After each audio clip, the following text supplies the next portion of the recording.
Dia berjaya represent TikTok Malaysia dekat kemuncak ASEAN Perniagaan dan Pelaburan.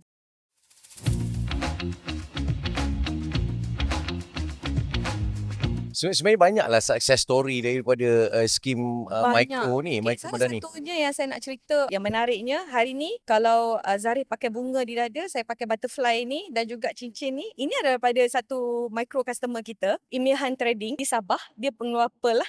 Dia membuat dan mengeluarkan pearl. Dia bermula kecil-kecilan. Dia ambil 2 kali microfinancing kita melalui program kita. 2 pembiayaan mikro yang dia ambil dengan kita, dia berjaya untuk invest dalam digital marketing. Dia invest, dia tambah chef. Kali kedua saya pergi kat kedai dia, dia tambah dah rak-rak kaca dia untuk display. So, the more you display your product, so the more orang boleh tengok lah. Lebih banyak barang kan. Ini kedai di Sabah. Di Sabah, Kota okay. Kinabalu, Sabah. Dia produce kat sana, dia produce. niaga. Okay.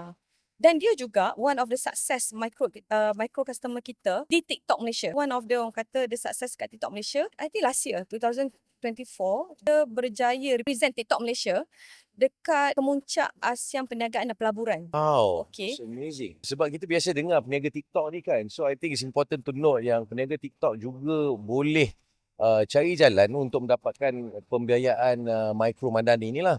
And obviously dia adalah untuk kebaikan mengembangkan perniagaan tersebut. In this case, dia perbanyakkan produk dia.